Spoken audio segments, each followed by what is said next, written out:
امام کے مقیم یا مسافر ہونے کا پتہ نہ ہو تو کون سی نماز پڑھیں؟ سفر میں امام کا پتہ ہی نہیں ہے کہ وہ مقیم ہے یا مسافر، اور ہم نماز کے بیچ میں شریک ہوئے تو ہم قصر نماز پڑھیں گے یا پوری نماز پڑھیں گے؟ سلیم صاحب سعودی عرب سے۔ سلیم بھائی، آپ نے تو میرے دل کا مسئلہ پوچھ لیا، یہ مجھے بھی بڑی کنفیوژن ہوتی ہے۔ بعض دفعہ ہم راستے میں کہیں اتر کے نماز پڑھتے ہیں، جو امام نماز پڑھا رہا ہوتا ہے ہم اس کے پیچھے نماز پڑھتے ہیں، اب ہمیں نہیں پتہ ہوتا۔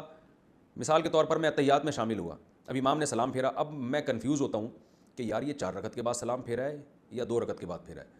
تو یہ واقعی کنفیوژن ہے۔ تو اس کنفیوژن کا علاج حدیث میں ہے کہ آپ صلی اللہ علیہ وسلم جب بھی مسافر ہوتے تھے اور آپ جب 2 رکعت پڑھا کر سلام پھیرتے تھے تو آپ سلام کے بعد یہ اعلان کرتے تھے اتموا صلاتکم فإنا قوم سفر، اپنی نمازیں آپ لوگ مکمل کر لیں، ہم مسافر لوگ ہیں۔